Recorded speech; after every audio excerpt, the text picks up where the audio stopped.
Tawagin mo na lamang ako sa pangalang Clarence. Masasabi kong monster gift ang lakad naming ito kahit hindi naman ito ang mismong petsa. Dahil ito kasi ang nabigay na araw sa amin na sabay muna kaming mawawala sa aming trabaho. Medyo mahigpit kasi nung mga pagkakataon na ito dahil kailangan ng mga maaasahang tao, lalo na at nasa ongoing campaign sales ang aming team.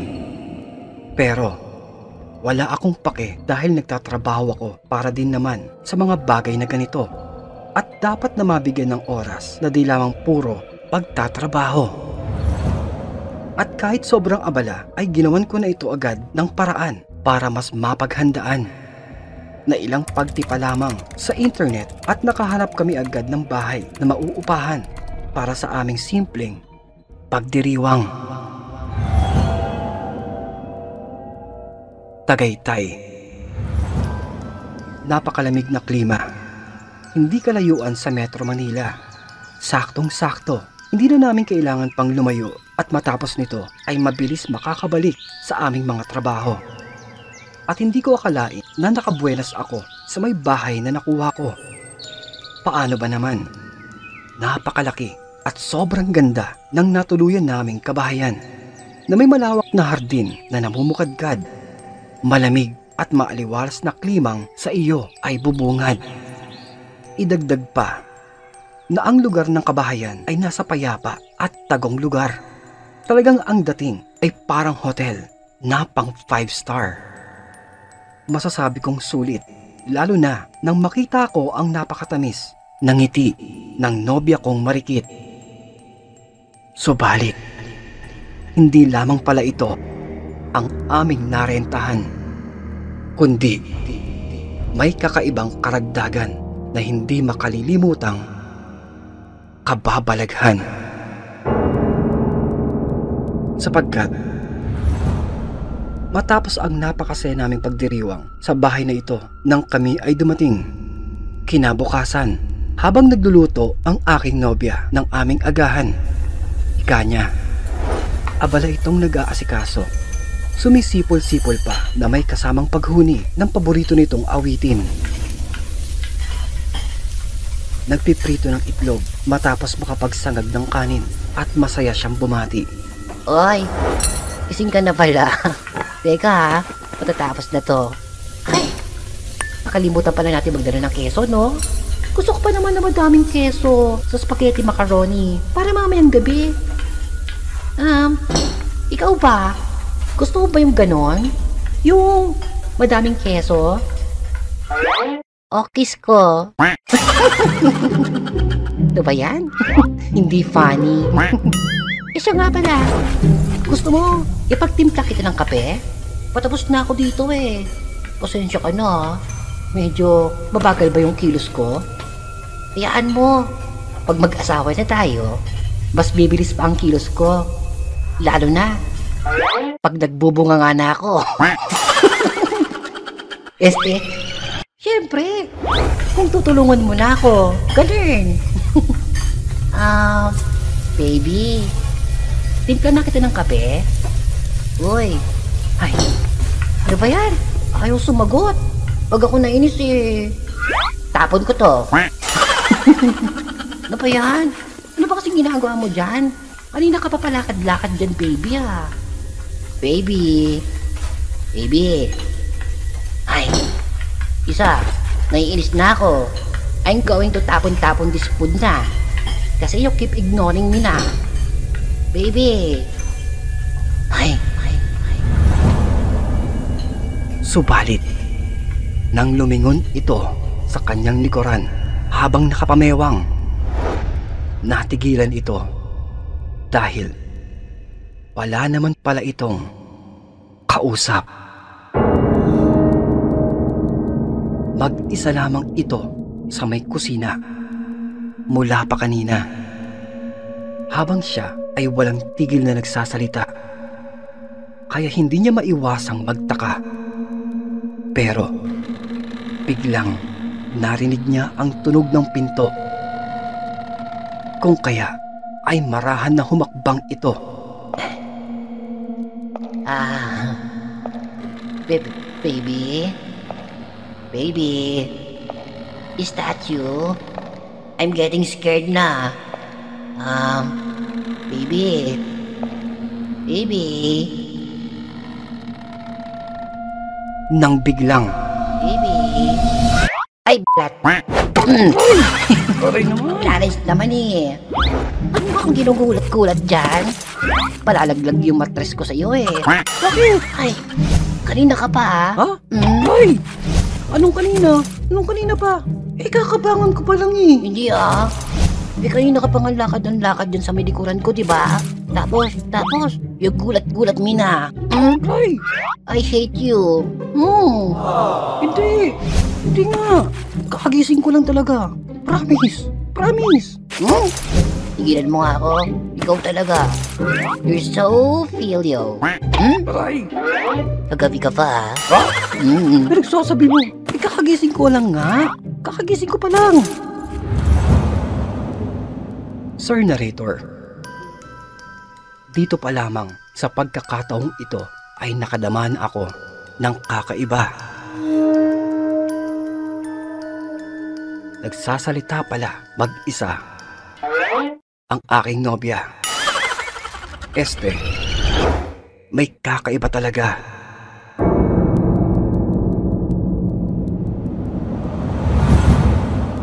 Sumunod na araw, masaya ang lahat.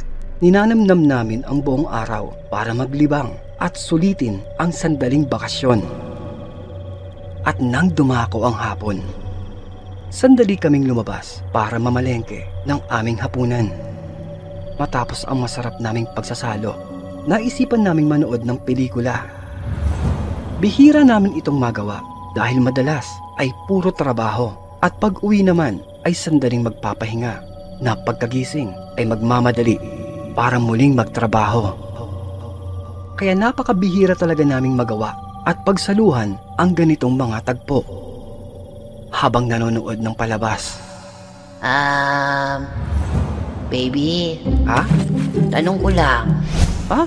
Anong tanong naman yan? Wala lang. Tanong ko lang ba, Ha? pag ako namatay, mag-aasawa ka na ba agad? Oh, grabing tanong naman yan. Siyempre, hindi ko pa alam. Ewan, hindi ko alam talaga. Siguro, pwedeng oo, pwedeng hindi muna. Depende, kung may papatol agad. Gusto ko wag ka muna mag-aasawa. Bakit tinatanong mo pa ako?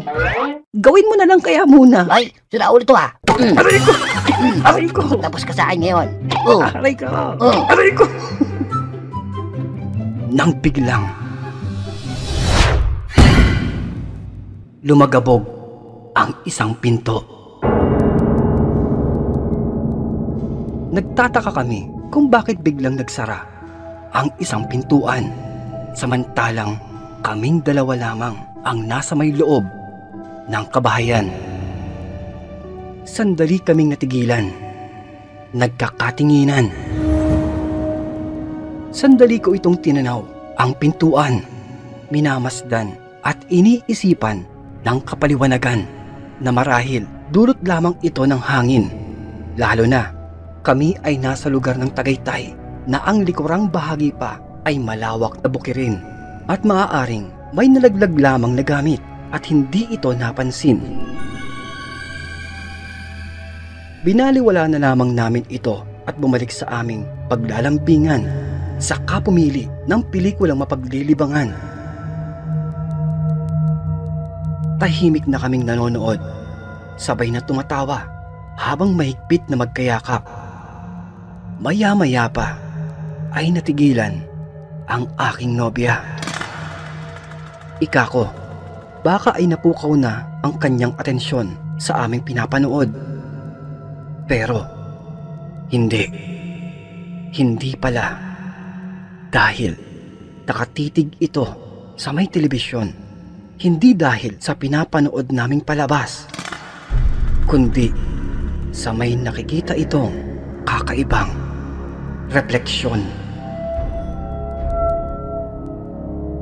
Tinititigang maigi nito ang nakikitang isang anino.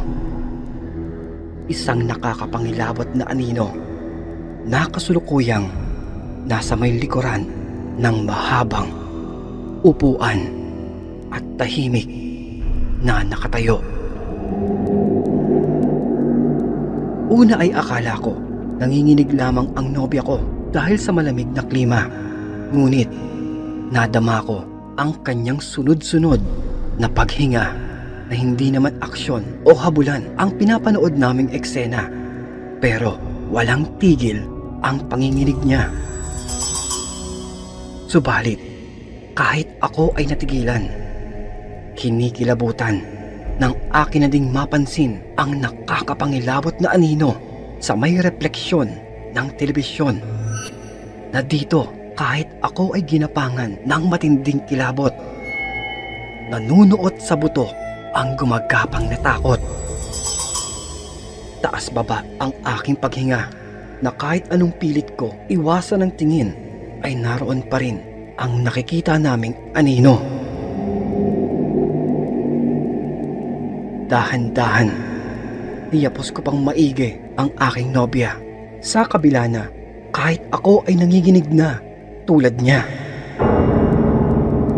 Pero mas nanlaki ang aming mga mata nang dahan-dahang kumilos ang anino sa aming likuran. Wari lumulutang, lumalakad patungo sa may tabi ng mahabang upuan. Ang isang babae na siyang nakasuot ng mahabang damit na kulay puti. Na dito ay hindi na natiis ng aking nobya, lalo nang bigla itong huminto sa may gilid at yumuko na wari kami ay minamasdan. At biglang namatay ang telebisyon na aming pinapanooran. Nagsusumigaw ito sa labis na takot na pati ako ay napasigaw na din. Na sino ba naman ang hindi kikilabutan dahil matapos mamatay ang telebisyon ay narinig pa namin na kumakalansing ang mga abubot sa may estante at ang pag-urong ng mga upuan. Sir Narrator, kinabukasan ay umalis na din kami agad nang pumutok ang bukang liwayway. Matapos ng karanasang ito, hindi na muli pa kaming nagplano na kami lamang madalas nasa mga lakad at bakasyon ay kasama na ang ilang mga kaibigan upang kahit papaano ay hindi na namin muli pang maranasan ang nakakapangilabot na kababalaghan.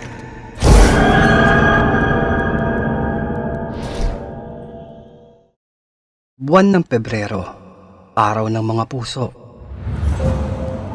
Sinurpresa ko ang aking nobya. Nagmaneho kami diretso sa isang nirentahang bahay matapos ang aming trabaho. Tuwang-tuwa ito dahil akala niya ay matapos lamang namin kumain sa masarap na restoran sa may Olivares at Tagaytay ay dumiretso kami sa isang napakagandang bahay. Labis pa nga itong napahanga nang dahil sa aking pagiging romantiko. Pinaghandaan ko po kasi talaga ang lahat para sa araw na ito. Mula sa pagdating namin dito ay may mga nakasabog na talulot ng mga rosas patungo sa may loob ng kwarto. May mamahaling alak, nakasinding kandila sa tabi ng swimming pool at mga masarap na pagkain. Dahil nais ko talagang maging kakaiba ito at hindi makalilimutan. Pero ang romantikong paghahanda pala ay talagang hindi namin makalilimutan dahil nabalutan ito ng kwentong kababalaghan. Sapagkat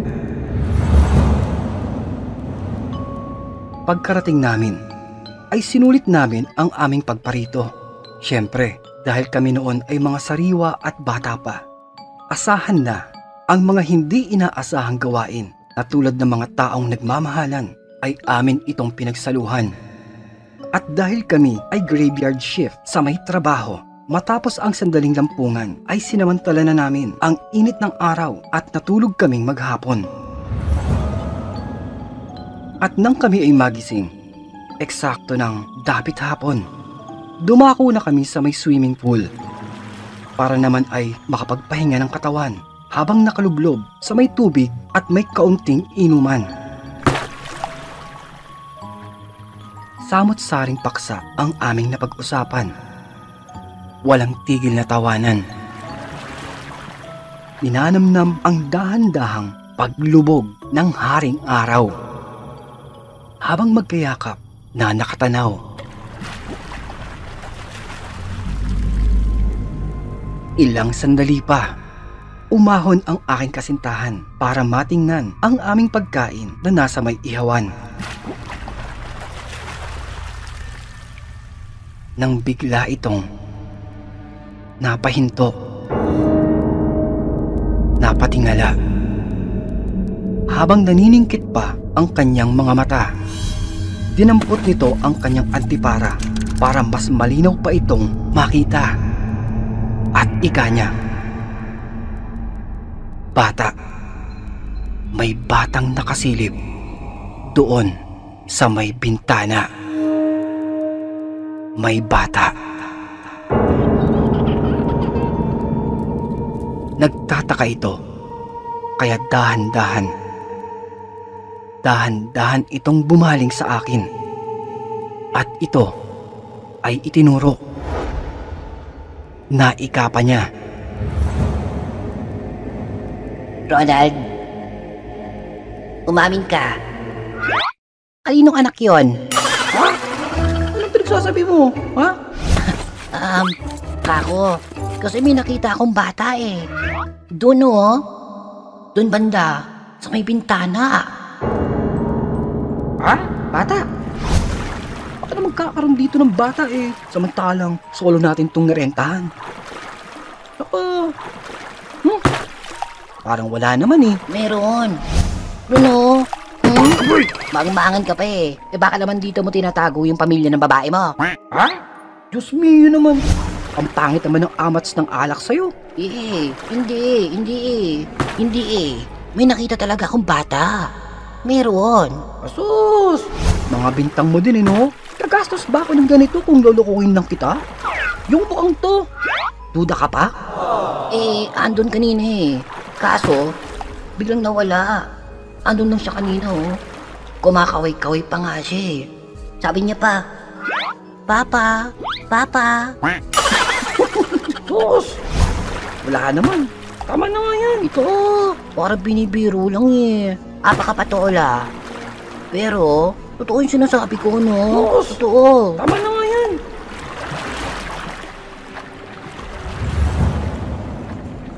Sa gitna ng aming pagtatawanan at biruan, sandali akong napasulyap sa sinasabi niyang bintana. Kahit ako ay napaisip, nakapagtataka. Sapagkat, malinaw naman sa aking nakausap ay eksklusibo at pribadong okupado namin na nirentahan ang buong bahay na ito para ay makapagsulo. Napakamot na lamang ako. Naika ko na lamang ay baka namalikmata lamang ang aking kasintahan lalo pat malabo na ang mata. Pero ilang sandali pa sa aming pagsasaya ay sabay kaming nagulat dahil nalaglag ang isang boteng alak na nasa may munting mesa. Basag. Na dito ay ilang segundo kaming nagkatinginan. Nagtataka. Nag-iisip ng lohikal na paliwanag kung bakit nalaglag ang isang may lamang bote sa may ibabaw ng lamesa. At dahil wala kaming maisip na malinaw na paliwanag, nakontento na lamang kami sa pag-aakala na baka may malakas na hangin lamang na kanina ay tumabig sa may bote ng alak dito. Kaya ika ko sa aking nobya, huwag na itong mag-alala at ako na ang bahalang magdinis nito mamaya. Lumalim pa ang gabi. Mas bumaba pa ang temperatura at ang buong paligid ay lumalamig na. Maaga naming tinapos ang aming paliligo at tinungo na ang kwarto. 10 oras ng gabi. At sa gitna ng aming tahimik na pamamahinga, bahagya akong nagmulat at nagulat dahil sa labis na lamig. Naika ko ay baka malakas lamang ang buga ng aircon, kung kaya ay bumalikwas ako. Pero dito ako napakamot nang aking mapansin na wala na pala kaming suot na kumot, kung kaya pala kami ay nangangatog. Subalit nagtataka ako dahil nang bumangon ako upang hanapin ang kanina sa amin ay nakabalot na makapal na kumot, ay bakit nalaglag ito at tila napakalayo nito sa may kama, na kung susukatin ay 2.5 hakbang ang layo ng pagitan, na parang sadya ay inalisan. Kaya ko, papaanong mangyayari ito? Nakapagtataka.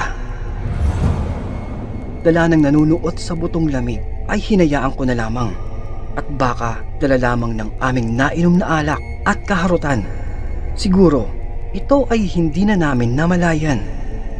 Kung kaya dala ang kumot, bumalik na ako sa tabi ng aking nobya. Pero nang ako ay mahiga, hindi pa man lumalalim ang aking pagkakatulog, ay napasilip ako. Nakikiramdam dahil ang kumot, nararamdaman ko ang kumot, tila dahan-dahan itong hinihila paibaba. Inaalis sa aming pagkakayakap mula sa kama, na dito nakaramdam na ako ng kakaiba.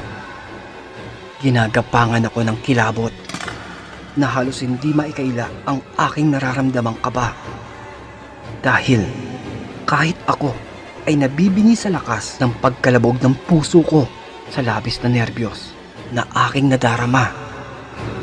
Subalit baka tinatakot ko lamang ang aking sarili.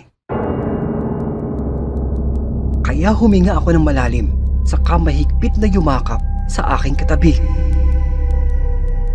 Sinubukan ko pang labanan ang takot. Pasimpleng hinawakan ang makapal na kumot upang hindi ito mawala. Subalit damang-dama ko, mayroon talagang humihila, na mas hinigpitan ko palalo ang aking pagkakakapit, na parang ayokong maniwala. Pero totoong sa may dulo ng aming kumot ay may kung sino man na humihila. Pero ang tapang ko sa oras na ito ay may hangganan, dahil hindi ko na talaga kinaya na makipaghilaan, lalo na nang marinig ko ang isang nakakapangilabot, matinis na pagbungis-ngis ng isang bata na nasa aming paanan. Nawari natutuwa dahil batid nito na ako ay nakakapit sa may makapal na kumot. Nasa huli ay tuluyan na akong bumigay nang marinig ko pa ito na nagwika ng,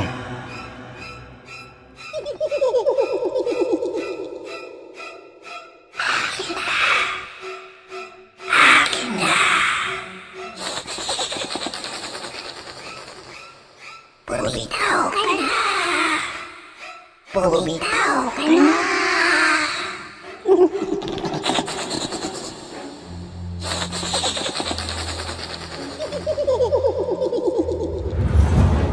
na parang sasabog na ang aking ulo sa hindi maipaliwanag na pangingilabot, dahil sa tanang buhay ko ay ngayon lamang ako nakadama ng ganitong lagpas leeg na kilabot. na hindi ako maaaring magkamali. Hindi lamang ito isang malikmata, kathang isip, o isang guni-guni. Dahil nang silipin ko ang ibaba ng aming kama, ay nakita ko ang isang bata. Isang bata na may maitim na muka, matang namumula. At sa akin, ito ay nakatawa.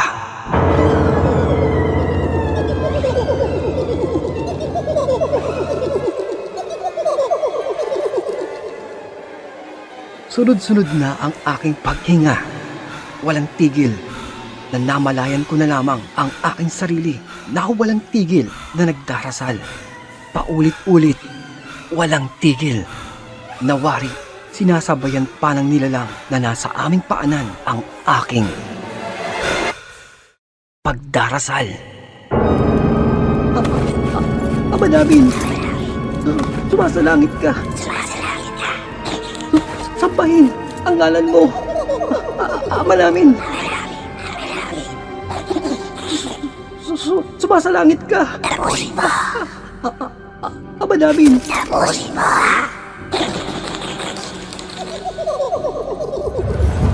Na dito ay ipinaubaya ko na ang lahat sa Diyos. Hindi ko na alam kung tama pa ba ang panalangin aking inuusal. Dahil tila unti-unti nang namamanhid ang buo kong katawan at tuluyang nauutal. Kung kaya, mariin ko na lamang ipinikit ang aking mga mata sa kabumitaw para magpaubaya. Tapusin mo. Tapusin mo.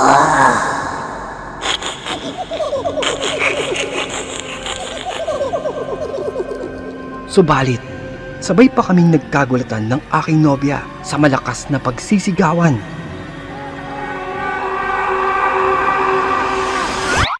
Sino ka? Sino ka? Aray ko, gago to ah. Shota mo ko. Shota mo ko. Ha? Shota kita? Sigurado ka? Bakit ganyan? Bakit ganyan yung mukha mo? Ha? Kasi, siyempre, wala na akong makeup eh. Ni? Wait mo lang.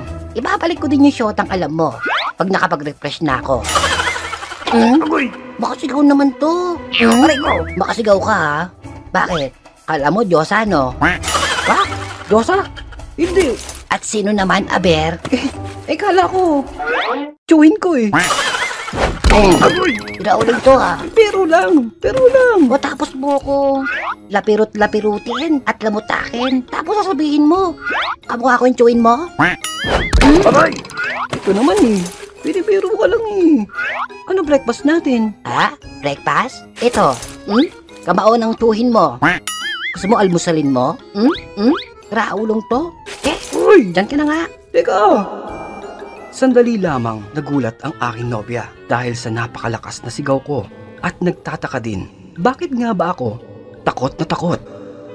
Samantalang may araw na. Pero para daw akong nakakita ng multo. Dito ay napatahimik na lamang ako. Hindi ko na nagawa pa sa kanyang ikwento ang naganap kagabi. Pero hindi ako maaaring magkamali. Hindi ito isang panaginip lamang o isang bangungot, kundi isang totoong karanasang nakakapangilabot.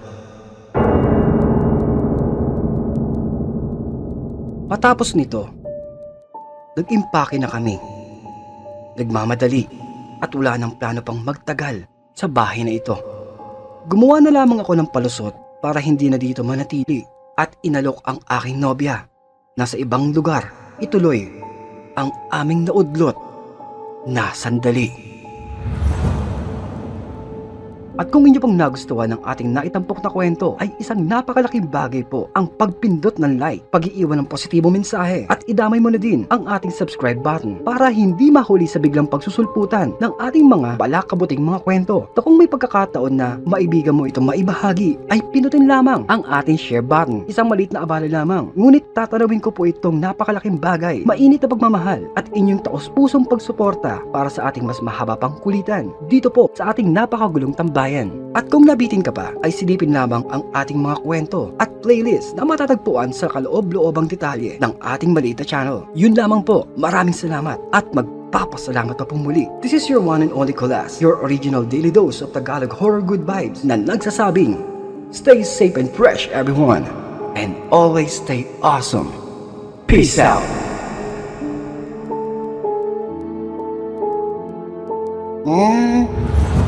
Aber, saan mo naman ako ngayon dadalhin? Gusto ko, dun sa masaya ha. Masaya? Sure! Yung madami akong gagawin. Ano? Madaming gagawin?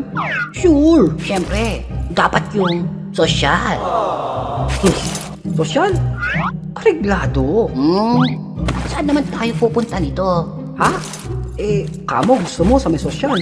Kaya kakain tayo sa may mamahaling restaurant. Wow! Gusto ko yan, gusto ko yan. Ay, oo naman. Gusto ikaw. Tapos kakain tayo ng mga mamahaling pagkain tulad ng giant lobster. Yan. Giant lobster. Gusto ko yan. King crab. Yun! King crab. King size buffet. Yan. Gusto ko yan. King size buffet. King size burger. King cobra. King cobra. King Kong. King Kong. Aray ko! Niloloko mo na ako eh. Ayoko na. Stop the car. Stop the car. Stop the car. Ikaw, tabi ka nga.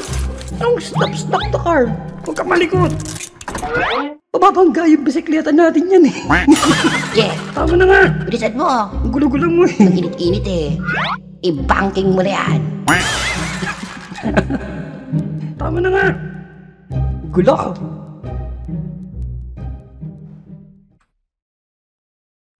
Tawagin mo na lamang akong Angelo.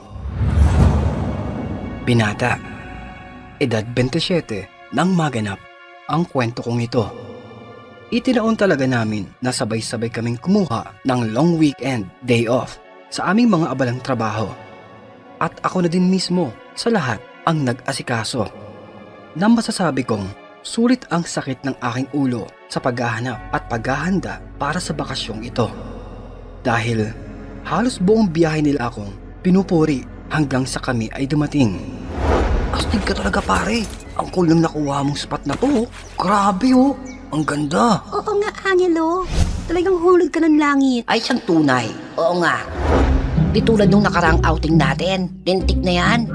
Nangati ako sa hinigaan natin doon. Sirang-sira ang buong taon na pagpapaganda sa may balat ko. Away! Wow! Alip! Hindi ka masyadong nagpaparinig, no? Oo. Tinamaan ka? Baka hindi ka magaling umilag. Sus! Malay ko ba? Malay ko ba naman kasi na budol yung nasalihan nating event. Akala ko maganda yung pagdadalhan sa atin, pati yung mga gamit. At saka... Siya. Baka magkapikulan pa kayo ha. Buti pa, sulitin natin yung magandang tanawin. Mula dito oh, ang ganda. Nasa ka lamang natigilan sa pag-aasaran ang tuwang-tuwa kong mga kasamahan. Si Jackson, si Bianca na kapatid ni Jackson, si Danilo na kailan lamang nagladlad ng kapa na hindi namin lubos na halata na kasabay pa namin ito noon na magpatuli at kasabay maligo dati. At ako, si Angelo na para na nilang bunso. Magkakabarkada po kami noon pa mula sa isang village dito po sa may Antipolo na kahit kami ay nagkalayo-layo dala ng iba't ibang tinahak na landas at trabaho ay hindi pa rin kami nakakalimot magtakda ng oras upang magtagpo-tagpo. Buwan ito ng bakasyon. Eksakto pa, nakaarawan din ito ni Danilo. Bumiyahe kami patungo ng Zambales para maiba naman at dito ganapin ang aming selebrasyon. Una ay nahirapan kaming mag-isip saan ang aming tungo at isang kaibigan ang nagsabi, bakit hindi namin subukan ang mag-Airbnb? At swerte, eto at napadpad nga kami sa napakagandang lugar ng Zambales. na talagang maingat kong tiningnan ang lahat ng detalye para sa aking mga kaibigan upang hindi mapahiya sa aking pagpili. Dahil nung nakaraan ay medyo di kami masaya sa nasamahang lakad. Tanging sakit lamang ng ulo at reklamo ang naging komosyon, lalo na kay Danilo. At heto kaming apat na mamangha sa napakagandang tanawin habang nasa may terasa ng dalawang palapag na kabahayan na siyang nakaharap sa may asul na karagatan. Na kahit ako ay talagang natuwa dahil ang nakuha naming bahay ay malapit sa may dagat. May sariling swimming pool, maluwag, maraming kwarto at idagdag pa ang masukal na paligid na may magarang isang treehouse na may duyan sa ilalim ng malaking puno. Napangiti na lamang ako sa katinapik ang aking balikat saka sinabi sa aking sarili, "Good job, nakatsamba ako sa aking buong gabing paghahanap nito." Sa aming pananatili ay sinulit talaga namin ang lahat. Lumangoy sa may dagat, kumain ng masasarap, nagkantahan na para nga kaming mga bata. Nang biglang, sa gitna ng katanghalian, pumatak ang pinong-pinong pag-ulan hanggang sa bumuhos na ito ng tuluyan.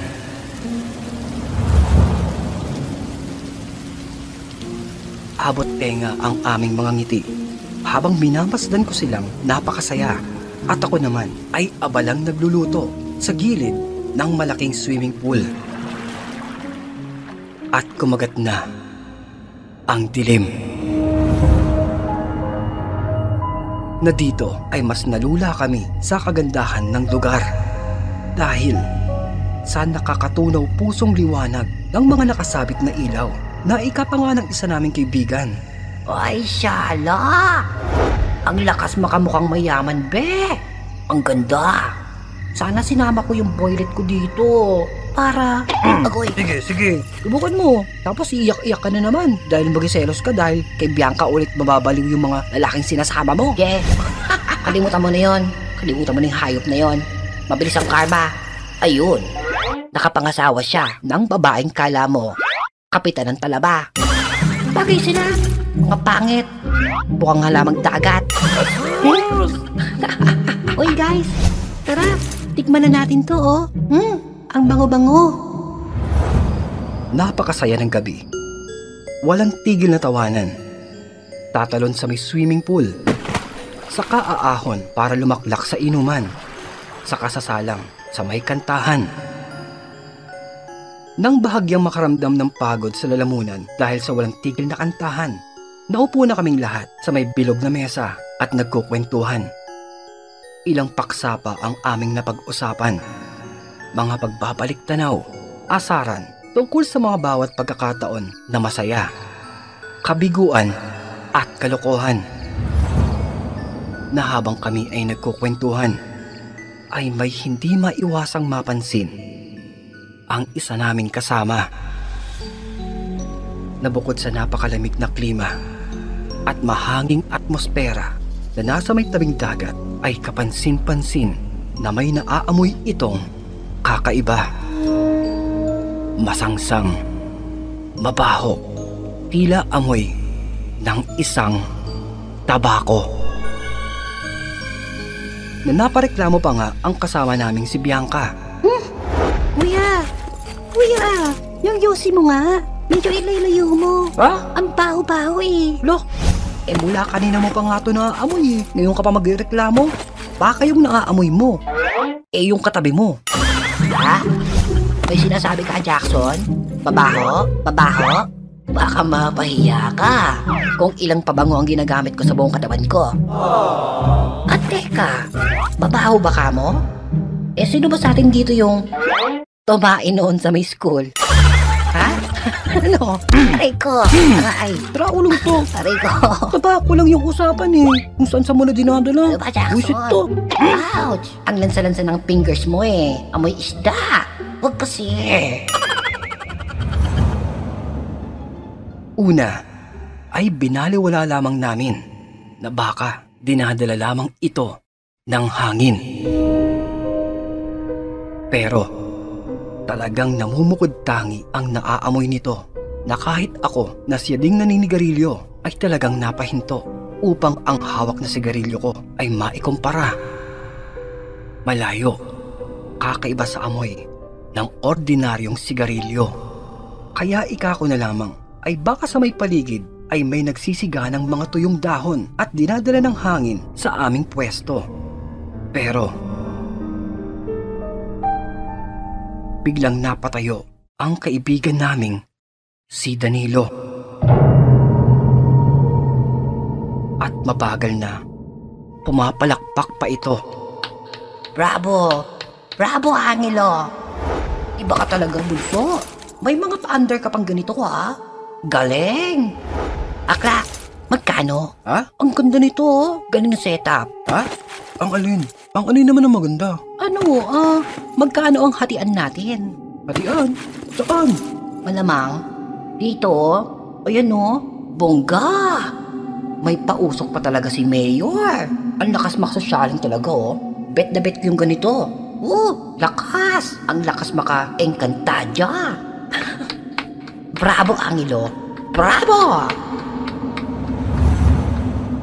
Sapagkat aming nasasaksihan ang kumakapal na hamog na siyang gumagapang sa may kapaligiran. Na napahalukip-kip pa nga si Bianca dahil sa biglang panunuot ng lamig sa kanya. Kasabay pa nito ang tumatapang na amoy ng masangsang na tabako. Makailang ulit namin itong nalalanghap kaya hindi maiwasang magkatinginan. Pero mas natigilan kami dahil sa biglang pananahimik ng maligalig na si Danilo na halos mabali ang pagpilipit sa batok dahil sa kanyang pagkakalingon doon sa may madilim na sulok. Tinapik pa ito ni Jackson. Inuusisa kung ayos lamang daw ba siya. Hoy! Hoy! Danilo! Ano nangyayari sa'yo? Inaatake ka na naman ba? Ang sakit mo? At para kang... Teka lang, teka. Parang tanga naman to eh. Huwag ka munang maingay. Bako ng kamay nito. Napasok pa sa ilong ko. Matapos mong kamayin yung pusit. Tapos... Yan. Sabi na huwag ka naman ingay. Oo na. Teka lang. Oo na nga. Sapagkat ika niya ay may narinig siya. May narinig siya kaninang sumitsit at tumatawa. Hindi nyo ba narinig yun? Ha? Ang galing naman. Baka naman. Kami lang din yung... Hindi. Iba. Hindi dito yun.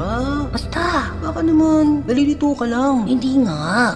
Sure talaga ako. May narinig talaga akong boses. Parang malat. Nang biglang kumisap-kisap ang mga ilaw at tuluyang namatay.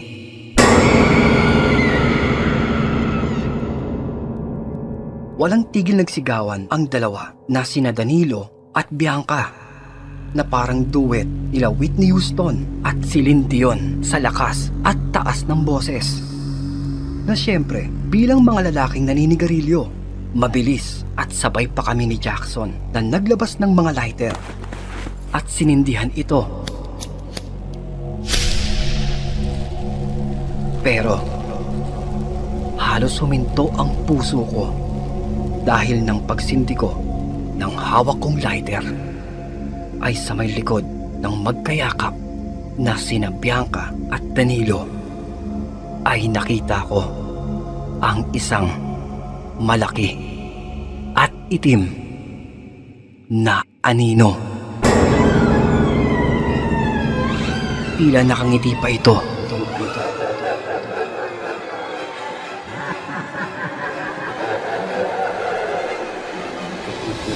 At hinipan ang lighter na aming sinindihan.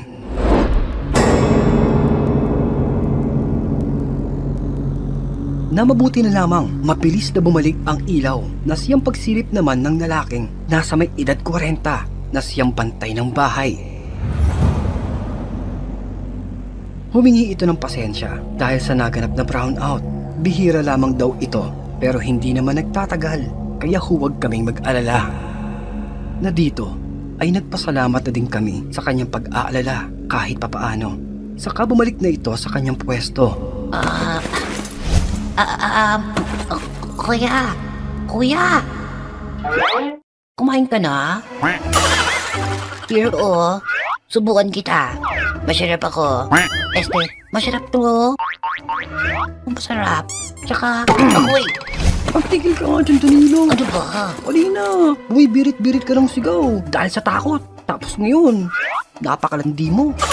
Aabalahin pa yung tao eh. Ano ba? Ipaki mo. Kakainis naman to eh. Sige po kuya. Maraming salamat po. Huwag niyong intindihin to. Sira ulo to eh. O siya, kanino na ba yung shot? Bilis! Dahil dito, medyo kinabahan ako at napaisip kung saang sulok ng aking bag ko ba nalagay ang baon kong flashlight para kung sakali mamaya ay hindi na maging problema pa kung mawalan muli ng kuryente. Subalit, kapansin-pansin ang pamumutla ng kasama naming si Bianca. Kaya malumanay na tinanong ko siya na dito ay mahahalata sa boses niyang nauutal ang namumuong kaba. Dahil matapos mawalan ng ilaw, ay hindi niya naiwasang mapansin ang isang pares ng mata. Mga nagbabagang mata na wari ng kasilip doon sa may loob ng madilim na treehouse.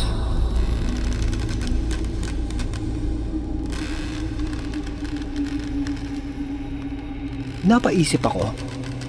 Akala ko ako lamang ang nakakapansin ng kakaiba. Kaya hindi ako nagpahalata. Ibinulong ko na lamang na huwag magpapahalatang natatakot. Pinapakalma ko ito para huwag mag-isip ng ikababahala. Na natawa pa ang aming kaibigang si Danilo dahil ano ba daw ang aming pinagbubulungan. Kaya gumawa na lamang kami ng palusot na kunwari. Sayang at nakahalata siya dahil kunwari ay itutulak sana namin siya sa may malamig na tubig. Tawanan. Na dito ay tinuloy namin ang masayang inuman at ang nakita ay pilit ng binaliwala at iniwasan. Pero sa gilid ng aking mata, akin pa rin itong nakikita. Ang isang pares ng mata na nakakubli sa may makapal na puno ng balete. Nakalaunan ay nawala din ito sa gitna ng kadiliman. Oras ng pahinga. Di na namin inubos pa ang mga dalang alak at kami ay umakyat na. Malaki ang bahay at may sapat na kwarto. Pero mas pinili namin na huwag magkalayo-layo at nagpahinga sa magkatabing kwarto. Magkasama sa isang kwarto ang magkapatid na si Jackson at Bianca habang kami naman ni Danilo ang siyang magkasama. Napakasarap ng klima.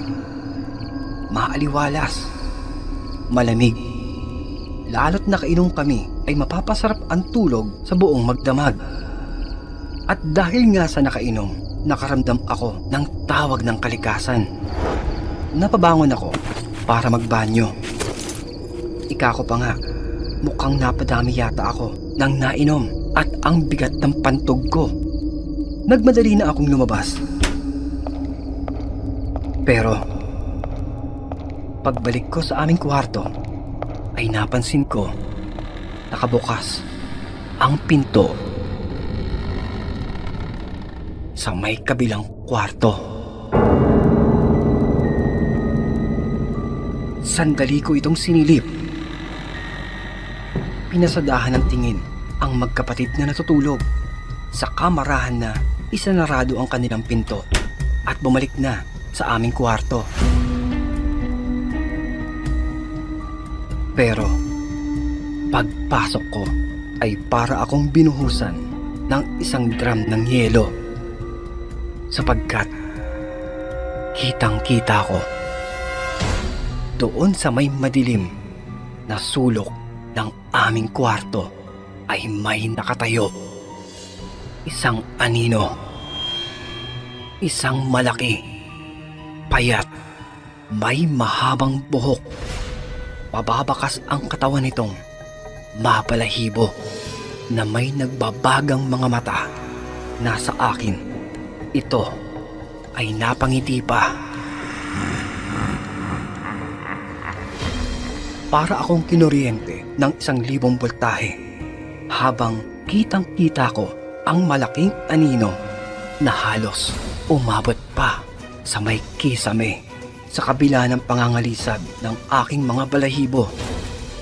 Pilit kinukumbinsi ang sarili ko na ang aking nakikita ay ang isa lamang naming kasamang lalaki. Pero hindi ito maaari. Dahil ang aking nakikita ay napakalaki talaga. Na halos bahagya pa nga itong nakayuko habang nakatingin sa pagkakatayo ko sa may pinto.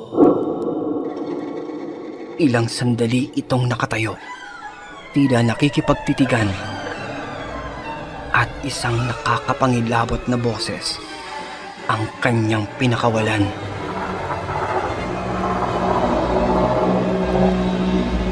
Nang biglang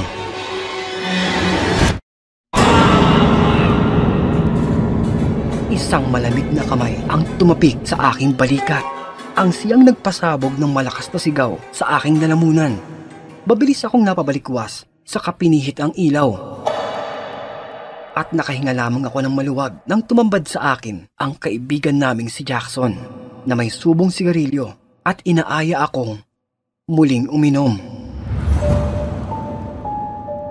Sandali ko munang hinabol ang aking paghinga na kahit siya ay natatawa. Bakit daw ako namumutla? Naika ko na lamang ay wala. Pumayag ako sa nais niya para masapawan ng alak ang aking nerbiyos. Pero ika ko ay dito na lamang kami sa may loob ng kwarto. Na dito ay hindi ko na natiis at pabulong kong ikinuwento ang kaninang aking nakita. Pati na ang mga naranasan sa may ibaba. Pero nawalan ng saysay ang alak dahil mas nangilabot ako lalo nang sabihin ng kausap ko na siya din mismo ay napansin ang mga hindi maipaliwanag na mga kababalaghan. Ang tila umiilaw na mata doon sa may puno. Ang dumaang malaking anino sa may likod nila Bianca at Danilo na kanina ay binabaliwala lamang niya ito para sa kanyang kapatid na maiwasang kabahan pa ito lalo. Sa gitna ng aming nakakapangilabot na kwentuhan ay di namin maiwasan na magtawanan dahil ika nga ni Jackson, hindi naging boring ang aming bakasyon. Mas exciting, mas kakaiba na may halong kababalaghan at hiwaga. At sa pagputok ng araw, payapa kaming umalis. At tulad ng aming nasaksihang kababalaghan na bihira naming mararanasan ay tulad namin. Tiyak, hindi din namin alam kailan muli kaming magkakasama-sama. Ang munti naming masayang barkada.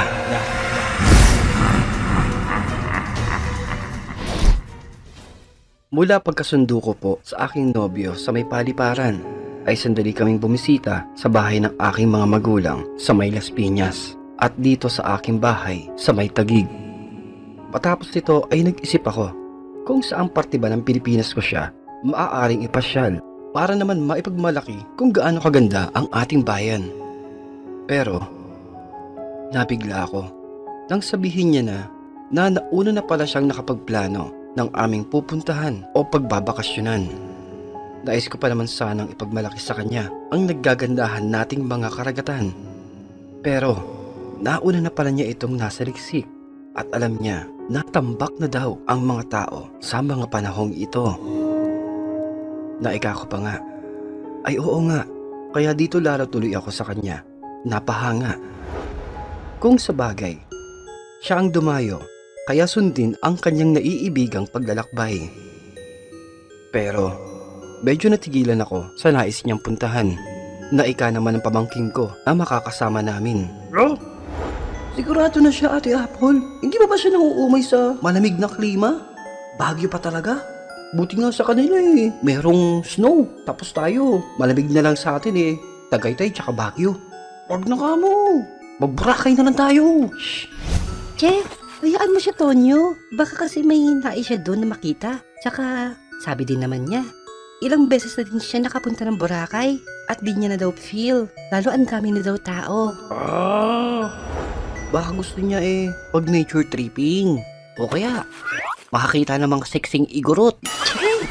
Puro kabiro, Tonyo. Anyway, Martin, when do you plan to visit Baguio? Oh, already booked it. But we can fly tonight so we can have more time together. No. We don't fly to Baguio. We make sabit-sabit to jeep. Tapos, we ride brum. Ate, ano ba ulit tawag dun, ate? We will sakay to Victory Liner. Then, sleep together. Long sleep. Tapos, sabay tayo susuka-suka inside the plastic. Tapos, Tonyo, awat na. Ako na. di yun ate oh. Kaya ko yan. Saka, alam mo na. Papahanap din kasi ako sa kanya eh, ng mga chicks. Yung stateside. Ay sus! Che, unahin mo ang pagtatapos mo ng pag-aaral. Bago yan. Martin, let's eat first. Wow. Sure. That's a great idea. Nakapagpabook pala ang aking nobyo gamit ang Airbnb para sa aming tutuluyan sa magandang lugar ng Baguio. Na mas naging madali para sa akin ito, kaya wala na kaming masyado pang ginawa kundi alalayan ang aking nobyo. Pagkarating namin ng Baguio ay agad kaming namili ng mga pasalubong nang sa gayon ay para hindi na kami magkukumahog sa huling araw at ang aatupagin na lamang ay ang aming pamamasyal. Bakas sa mukha ng aking nobyo ang labis na saya dahil sa kanyang mga nakikita. Lalo nang patikimin ito ng aking pamangkin ng mga iba't ibang ipinagmamalaking pagkain. Pinasyalan namin ang iba't ibang lugar na markado ng Baguio bilang kanilang mga sentro ng turismo hanggang sa makaramdam na ito ng pagod ang pamangkin ko kaya nag-aya na itong umuwi. Lintik naman kasi ang syota mo ate. Umiiyak na kalyo ko. Ayaw pa rin tumigil maglakad ng maglakad. Ngayon lang ba nakalabas ng bayan? Tapos kala mo, giningan ng mani yung bibig. Walang tigil sa kaanguya. Saka, may plano ba tumagbong kagawa dyan dito? Kaway ng kaway eh. Baka mabati yan. Teka nga. Hey, Martin, don't make too much pa-baby wave to strangers here. Oh, but why? I'm just being friendly. No. You don't do that. Baka Abu Sayyaf will see you. Tapos, they will catch you. Like 555 Ligo sardines. What? They're going to catch me? Like sardines? A fish? Yes. Kwan. Ano ulit tawag dun ate? Ewan ko sa'yo, Tonyo. Baka kamo sinasabi mo? Makidnap. Ay oo. Ganun ba? Hindi. Malaki na siya eh. Hindi na kidnap yun. Di ba? Kasi malaki na nga siya eh. Ewan. Sabihin mo na lang sa syota mo. Uwi na tayo. Ubos na baon kong English eh. Re-recharge na muna ako. Matapos na masarap naming hapunan, ay bumawi kami ng pamamahinga. Saka ko lamang naalala na wala pa pala din akong masyadong tulog mula nang sunduin ko ito. Napakasarap ng aming paghimbing. Nang bahagyang inaalimpungatan. Dahil parang may naririnig akong kakaibang tunog. Kadena.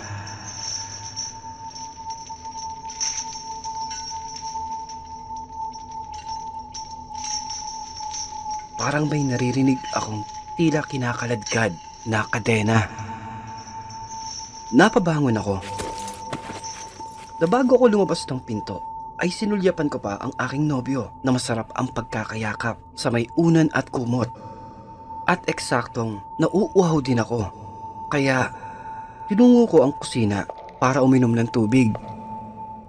Iginala ko ang aking paningin sa malawak na espasyo ng bahay.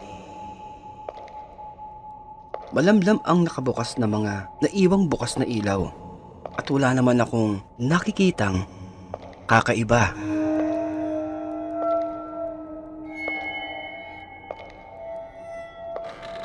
Sinilip ko ang kwarto ng pamangkin ko. Mahimbing din ang kanyang pagkakatulog. Mukhang naubusan talaga ng lakas, kaya ang pwesto nito sa kama ay halos mahulog. Na bago ko bumalik sa aming kwarto, ay isinabay ko na din ang aking pagbanyo.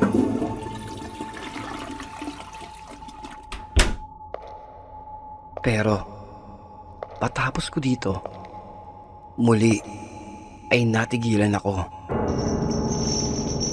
Kadena. May naririnig talaga akong tunog ng kadena. Pero hindi ko naman malaman saan ito nagmumula. Dali-dali, dumako ako muli sa may kusina. Wala naman akong nakikitang kakaiba. Iniisip ko kasi na baka ang tunog na aking naririnig ay mga kalansing lamang ng mga kubyertos. Kung kaya ay bumalik na ako sa aming kwarto. At nang pagpasok ko ng pinto, hindi ko pa man naisasara ito, ay muling narinig ko ang mga kumakalansing na kadena.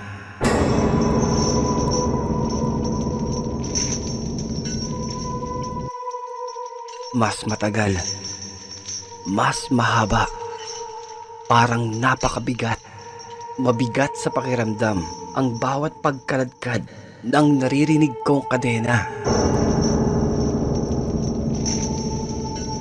Napataas na lamang ako ng aking balikat na baka ang naririnig ko ay sa may labas lamang. Pero imposible dahil alas 12 na ito ng hating gabi. Kaya papaanong may mag-iingay pa sa may lugar na ito, idagdag pa na malayo sa ibang kabahayan ang aming tinutuluyan. Sandali akong tumigil. Huminga ng malalim para alisin ang hindi magandang bagay na sumasagi sa aking isipan. At nang madama kong maayos na ako, ay nahiga na ako sa tabi ng aking nobyo. Pero dito ay para akong sinimento. Bigla akong binalot ng di maipaliwanag na takot. Pakiramdam ko ay nagtaasan ang lahat ng mga buhok sa aking katawan, sapagkat ang naririnig kong tunog ng kadena ay parang nasa paligid lamang ng aming kama. Pero wala naman akong makita. Tila sasabog na ang puso ko sa hindi maipaliwanag na kaba.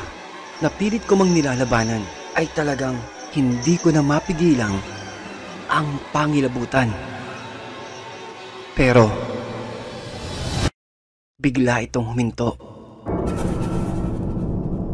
Hindi muna ako gumalaw. Nakikiramdam. Medyo nakahinga ako ng maluwag kung kaya ay sumiksik ako sa aking nobyo para ituloy na ang pagtulog ko. Ngunit biglang nandaki ang aking mata at napatitig sa may dako ng pintuan.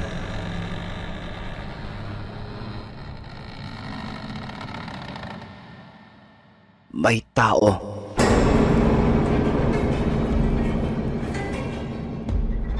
May tao sa may labas ng pinto. Kitang-kita ko pa na gumagalaw ang seradura ng pintuan. Tila binubuksan. Nasa bawat kalansing ng pagpipilit buksan ang pintuan ay mas lalo akong kinikilabutan.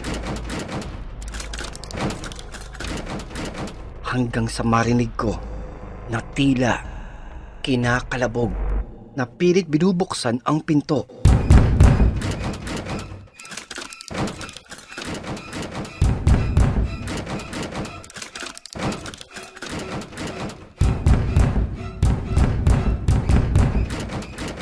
Nang biglang maramdaman ko ang isang malamig na kamay.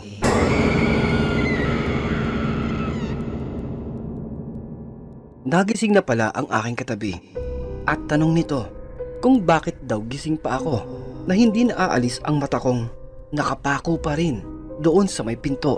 Pero ika ko ay patulog na din ako at sandali lamang akong nagbanyo. Kinabukasan, agad ko itong nakalimutan. Iniisip na baka lamang produkto ito ng pagod kong katawan na sinasabayan ng malikot kong isipan. Nagtungo kami sa may groto, tumingin sa kahabaan ng mga palengke at kumain ng mainit na goto. Pagka-uwi, inabutan namin ang pamangkin kong si Tonyo sa may labas ng bahay. Mabilis akong nag-asikaso ng aming hapunan. Matapos kumain ay naglabas ng dalang alak ang aking nobyo. Saka niyayang mag-inuman ang pamangkin kong si Tonyo na hindi ko naman pinagbawalan, lalo pat kami-kami lang naman. Pero mahirap pala silang malasing na walang ginawa ang nobyo ko, kundi tumawa lamang ng tumawa sa may pamangkin ko na alam naman niyang nililibang lamang siya at pilit inuunawa. Matapos silang mag-inuman, maaga silang inantok kaya ako naman ay nagligpit ng kanilang pinag-inuman. Sa gitna ng aking pagdilinis sa may kusina, hindi ako mapakali. Hindi ko alam kung bakit. Pero pakiramdam ko ay mayroon sa aking nakatingin. Na mas lalo ko itong hindi binigyang pansin dahil ako lamang mag-isa dito sa may kusina. Ilang sandali pa. Binibilisan ko na ang aking ginagawa. Pero parang sinasadya. Nakakarinig ako ng pagsitsit. Psst.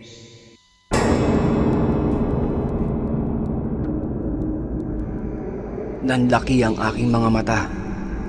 Hindi ko ito nilingon dahil alam ko sa aking sarili hindi ko kakayanin kung anuman ang bigla kong makikita. Pero heto na naman siya. Muli kong naririnig ang nakakapangilabot na mga pagkalansing ng kinakaladkad na kadena. Na ngayon ay mas lalong sasabog na ang puso ko sa labis na kaba dahil ang aking naririnig ang malamig at makapanindig balahibong boses ng isang babaeng nahihirapan.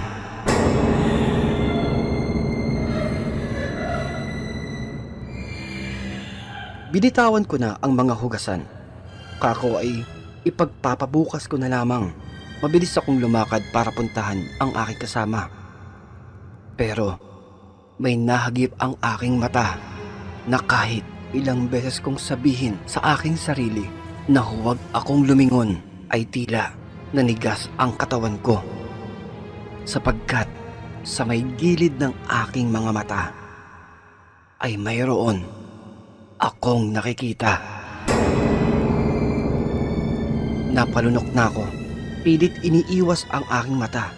Ngunit heto, dahan-dahan, nagaano man napilit ko itong inuunawa na baka isa lamang itong guni-guni o dala nang ako ay pagod at inaantok na.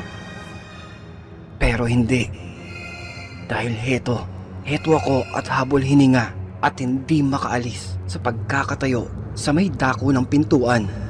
Naihahakbang ko na lamang ang aking paa upang ipasok ay hindi ko na talaga magawa dahil tuluyan na akong nilamon ng nerbiyos at labis na kaba.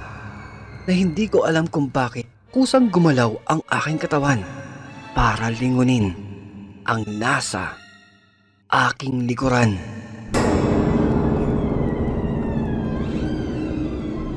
Na dito, ako ay lalong kinilabutan dahil hindi ako basta namamalikmata lamang. Hindi ito basta lamang guni-guni sapagkat eto, sa pagtaas ng aking mga mata ay aking nakikita ang isang anino na nasa may dilim sa may dako ng dulong kwarto. Dahan-dahan, papalapit ng papalapit ito sa akin habang hila-hila ang kumakalansing na kadena ng isang anino. Ang anino ng isang madreng matanda. Kinakaladkad nito ang kadena habang maririnig ang makapanindig balahibong pag-ungol papalapit sa akin, na mas lalo kong tila hindi lalo makahinga nang makitang dahan-dahang itinataas pa ng madre ang kanyang kamay na wari siya'y may itinuturo. Dahan-dahan, papalapit ito sa aking kinatatayuan. Dahan-dahan, nang biglang mabilis akong napalingon dahil sumitsit ang aking nobyo na kasalukuyang nakatayo sa may pinto.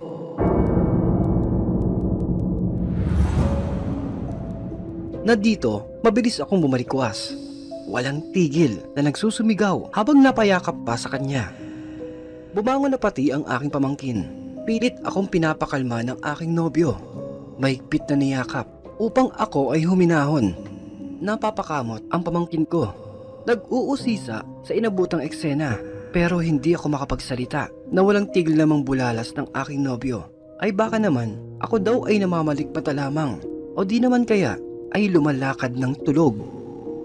Imposible, dahil iniwan ko pa nga sa kusina ang lahat ng aking mga gawain. Walang tigil akong umiiyak. Mabilis na kumuha ng isang basong tubig ang aking pamangkin upang ako ay painumin. Pero napakamot na lamang si Tonyo dahil daw ang kaninang walang tigil kong paghagulgol ay bigla na lamang akong nakatulog. Kinabukasan, gumising ako na walang kasama at paglabas ko ng kwarto ay nabigla ako dahil naghihintay na pala ang aking nobyo. Nakakatapos lamang magluto. Uy! Gising ka na pala ate. Tara, kain na tayo. At mamaya, alis na daw tayo. Nasusubukan ko palang sanang magkwento ay sinenyasan na ako ni Tonyo na huwag ko na daw ituloy at sa aming pag-uwi na lamang. Sapagkat kahit pala si Tonyo ay nakakaramdam na wala na itong nagawa pa na sa tuwing may mga kakaibang nagaganap ay itinutulog na lamang daw niya. Kaya nang lubos maunawaan ng aking nobyo ay ayaw na nitong mapag-usapan pa ang mga ganitong kababalaghan. Dahil hindi naman daw bago din sa kanya ang mga ganitong kwento, pero hindi na siya interesado. Kung sa bagay. Kaya heto po Sir Narrator, iiwan ko na lamang sa'yo ang kanyang alaala. Dahil hindi din naman kami nagkatuluyan. Namaluwag ko naman po itong tinanggap na marahil hindi siya ang para sa akin, ang itinakda ng aking tadhana. Siguro ay ganun talaga. Maraming salamat sa iyong pakikinig po ng aking kwento.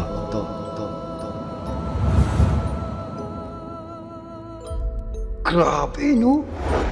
Akala ko pa naman, Ate Apple, kakanta na ako ng I just wanna love you forevermore. I just wanna hold you just like before. Ay, sayang naman. Hindi man lang niya ako inampunan ng mga chicks na stateside. Sayang, oh. Yung blue seal sana. Hi, Tonyo. Baka kamo, blue eyes. Ganon din yun ate. Basta yung brandy na totoo. Di yung katulad ng kapitbahay natin na si Nini, nakakapiki. Dala lang pala ng agwa oksinada yung pagka-brandy niya. Kala ko pa naman totoo. Unahin mo po muna kasi pag-aaral mo, Tonyo. Hindi puro babae. Dahil pag may pinag-aralan ka, mas makakapili kang mabuti. Sa bagay. Anyway.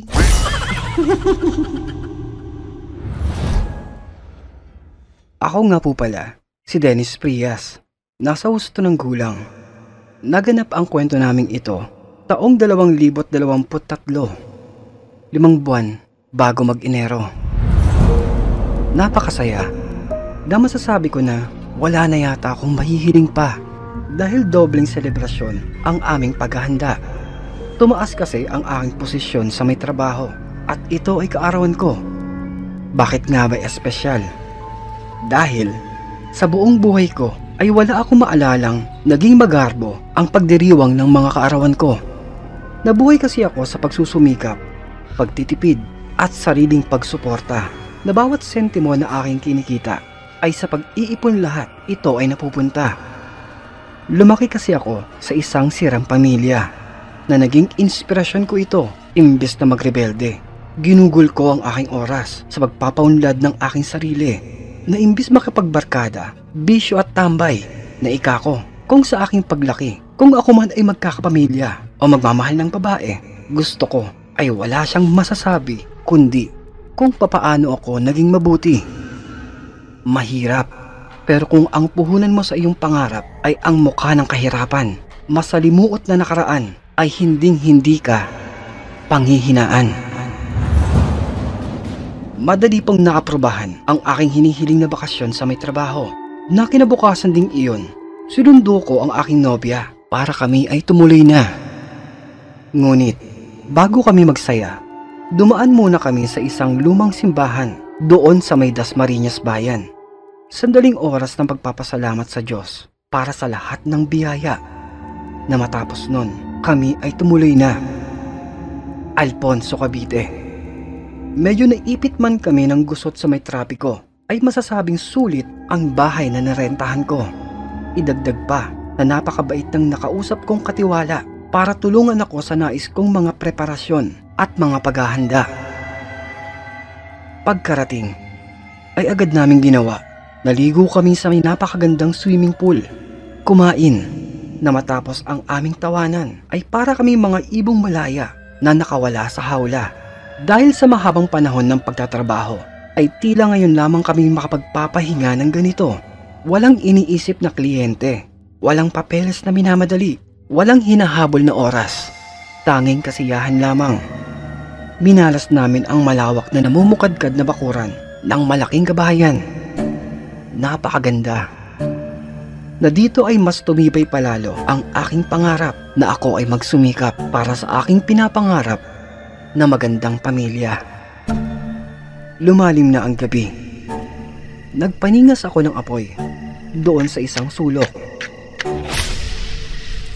Naglatag sa may mesa ng masarap na pagkain. Saka naupo para magpahangin. Dumating na ang nobya ko galing ng banyo. May dala itong malamig na alak. Niyaya ko itong uminom, pero tumanggi ito. Wala daw sa kalooban niya ang uminom ngayon. Napapakamot ako dahil sayang naman at bakit ngayon pa talaga siya tumatanggi samantalang alam ko naman na umiinom din naman ito. Pero sumulyap lamang ito sa akin at matamis itong napangiti. Naika ko na lamang ay ayos lamang at hindi naman ito bumibitaw sa aking tabi. Habang kami ay nagkukwentuhan, nangangarap para sa aming magandang kinabukasan, nang bigla kaming natigilan. Parehas pa kaming nagkatinginan.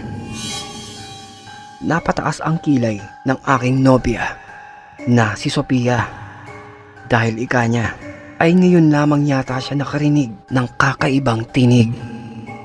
Parang huni ng ibon. Na parang boses ng tao.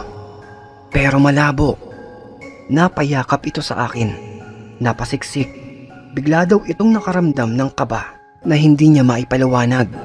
Naika ko naman ay baka ibon lamang ito. Pero ika naman niya ay bakit sa gabi? Naika ko. Baka naman. Ibon lang yun, sweetheart. Saka, alam mo naman nasa may Cavite proper tayo ngayon. Sabi nila, madaming mga ika nga nila dito migratory birds. Alam mo, sweetheart, ha? Sila kasi yung mga uri ng mga ibon na naaapektuhan sa kasaganahan ng pagkain sa isang lugar. Ito ang pangunahing dahilan kung bakit madaming uri ng hayop na dumadako sa ibang lugar. Saka, Bakit ganun ang tunog? Parang nakakatakot kasi. shoot naman to. Huwag ka kasing matakot. Kasama mo ko Saka, hanggat nandito ko, lagi kang protektado. Ay sus! Oo na. Ibon na kong ibon. Oh, eto tikman mo. Yung niluto ko. Uy, talaga? Masarap ba yan? Oo nga. Kaya nga tikman mo eh. Ikaw gusto kong tikman Check! Napakaharot mo. Gusto mo yun naman, sweetheart to? Makasubo naman to Umabot hanggang esophagus ko Muntik mo pa mabitawan yung kutsara. Paano yan kung dumire-diretso yan? Papatayin mo ba ako? Ay, sorry. Hindi ko naman sinasadya Napakaharot mo kasi. Hindi na muli pang napatanong ang aking nobya sa kanyang ikinakatakot. Lalo nang sabihin ko na baka mga paniki lamang ang kanyang naririnig na lumilipad sa kung saan-saan para manginain sa prutas ng mga puno. Kaya binaliwala na lang namin ang paikot-ikot na kung anumang hayop habang inuubos ang oras sa aming pagkukwentuhan, pagpapalitan ng pangarap at mga plano para sa kinabukasan. Nang maubos ang dala niyang alak, nakadama na kami ng pagod at antok. At sa isang malaki at magandang kwarto kami, doon ay pumasok. Namangha ako sa ganda ng bahay na aming nirentahan.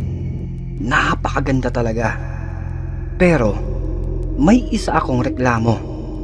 Dahil tila may katigasan ang malaking bintanang salamin. Kako, kailangan na yata itong langisan. Dahil bukod sa mahirap itong isara, ay may taglay itong ingay na sa tuwing iyong isasara ay parang sa mga palabas na nakakatakot na maninindig ang mga balahibo mo sa sobrang kaba.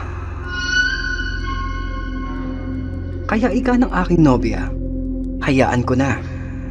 Nasa tingin naman niya ay ligtas kami dito kahit bukas ito hanggang umaga. Nye. Alam mo, Hindi! Mahirap na Baka madengge pa tayo dito Chikungunya, SARS, o kaya malaria. Saka, Ay, aray! ayan. Oh, Ang kulit mo kasi. Ang sakit! Naipit ka tuloy. Tama na yan. Inaantok na talaga ako Nye. Tulog na naman agad. Puro ka na nga lang tulog sa trabaho Saka sa buong biyahe natin. Tapos, tutulog na naman ulit ngayon? Baka naman. Ewan. At dahil sinusulit ko ang aming sandaling bakasyon, may dala akong alak. Hinayaan ko matulog ang aking nobya, habang ako naman ay tahimik na nanonood ng isang palabas sa may telebisyong nakabukas sa aming kwarto. Nadala na din ng espiritu ng alak, ay para akong nilalamon ng malambot na kama at nakatulog habang nakayakap pa sa aking nobya. Pero makalipas ang ilang oras, ay bigla akong napamulat dahil parang may narinig akong lumagabog doon sa may labas. Hindi muna ako kumilos at nakita ko ang nakabukas na telebisyon na tapos na ang programa na akin itong isinara. Sadali kong iniisip kung ano ang maaring dahilan ng narinig kong ingay na napakibit balikat na lamang ako dahil wala naman na akong muli pang narinig. Kaya bumalik na lamang ako sa aking pagtulog at ayoko din sanang magising ang nobya ko na mahigpit pang nakayakap. Pero muli, bigla akong napadilat. Dahil parang may naririnig akong kakaibang ingay sa kung saan. Paglalangit-ngit.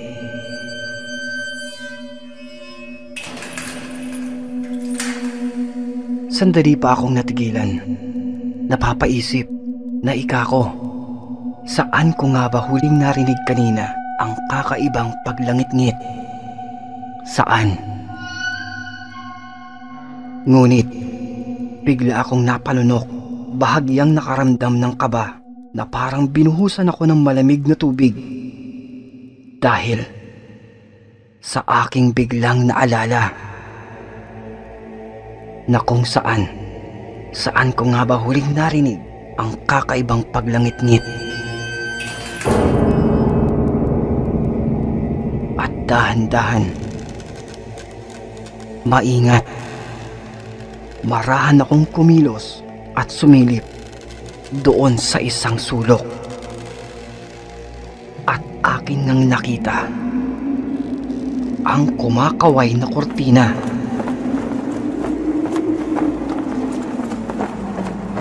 Nanlaki ang aking mga mata sapagkat malayang nakabukas ang malaking salamin na bintana. Naguguluhan ako. Iniisip ko na hindi ko man ito maiging na isara, ay bakit ang itsura nito ngayon ay malaki ang agwat ng pagkakabuka. Nang magkakasya ka kahit ikaw man ay nakadipa. Hindi ako makakilos.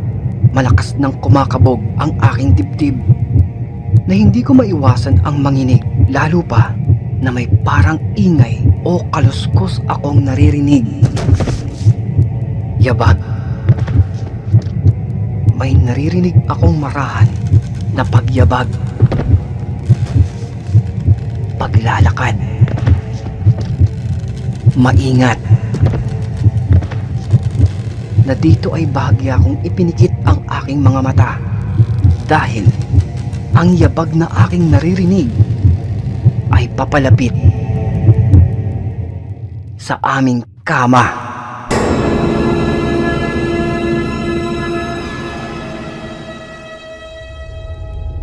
Nakakabingi.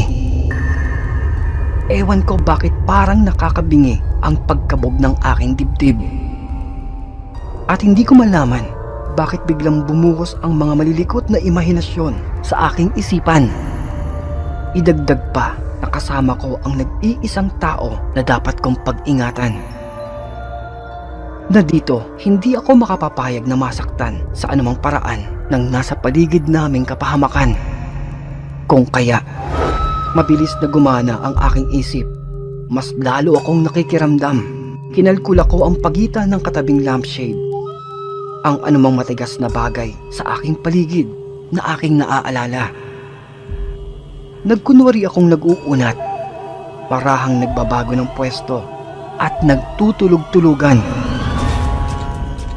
At nang akin nangang maramdaman, talagang may ibang tao sa paligid ng kwarto. Dito ay bumilang ako ng 3 at matapos ng malalim kong paghinga, ay ika ko. 1, 2, 3.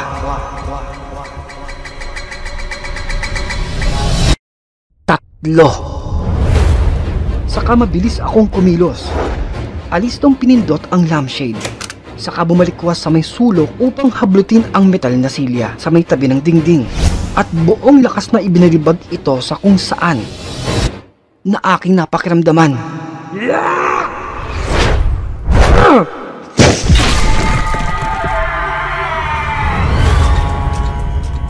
Sa pool, maririnig ang paglagabog ng metal na silya sa kung sino mang tinamaan.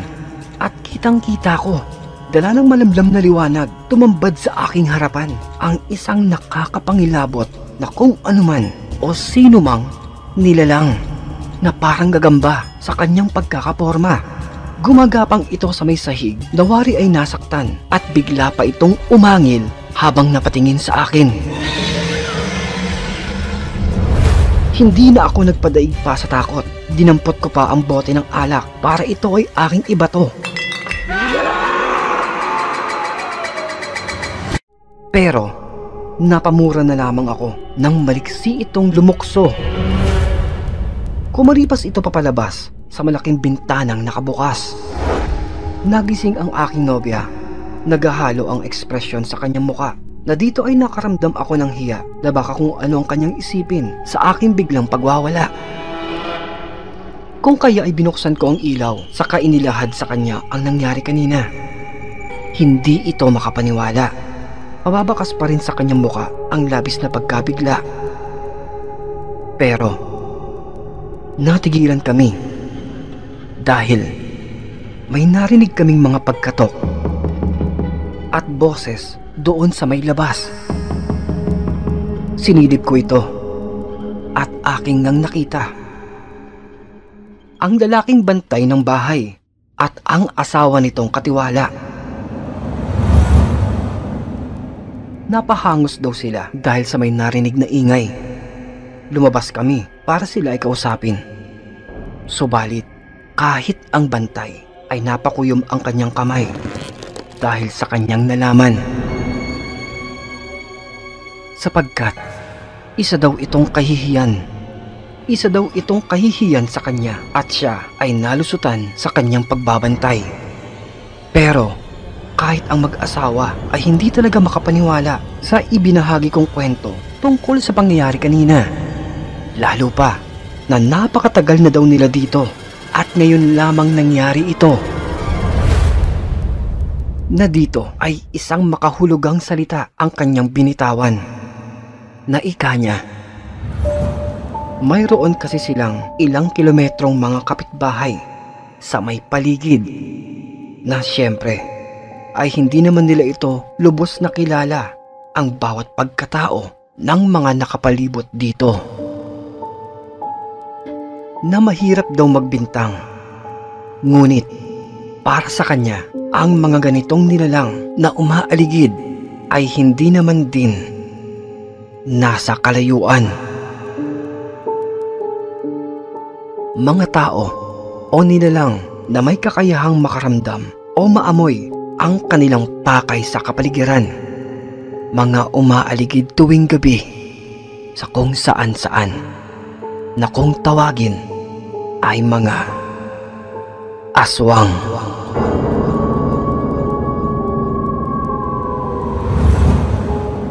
Ayaw na daw dagdagan pa ng matanda ang kanyang mga nalalaman tungkol sa mga ganitong kababalaghan. Dahil tulad nga ng sinabi niya, ay isa ito sa kanilang kahihiyan, lalo sa may negosyong kanilang binabantayan. Ha? Ano ka mo? Wala na! Huwag ka na mahiya! Hindi na nga ako makakatulog nito mamaya eh. Ha? Tuloy mo na! Tinakot mo na ako eh. Pasensya ka na talaga, Iho. Tapusin mo na! Diyos mo yun naman to. Ganun ba? Bueno, Iho. Kaya din siguro ito nagawi dito. Ay baka may dahilan. Ano kaya sa tingin mo?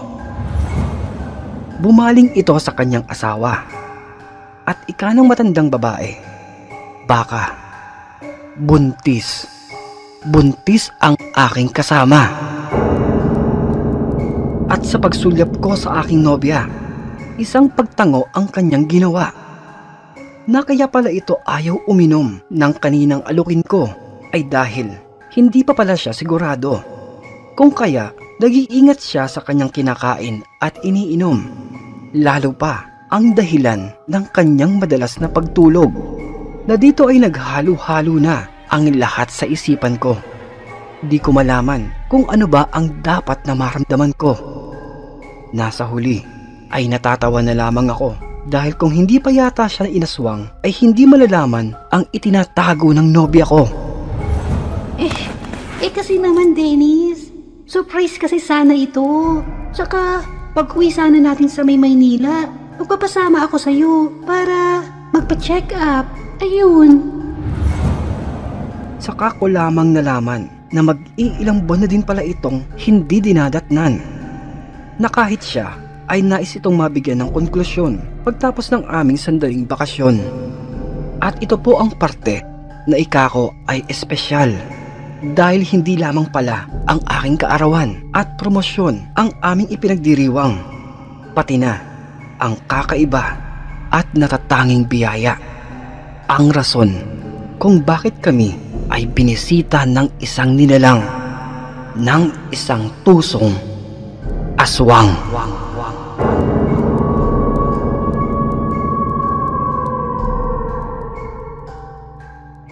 Sana po ay nagustuhan mo, Sir Kulas, ang aking munting kwento. Alam mo ba na dahil din dito sa kwento kong ito, ay nahilig akong makinig ng mga tulad ng iyong kwento. Kaya nais ko sanang ikaw na ang bahalang mag-areglo ng istorya ko. Maraming salamat. Lubos na humahanga.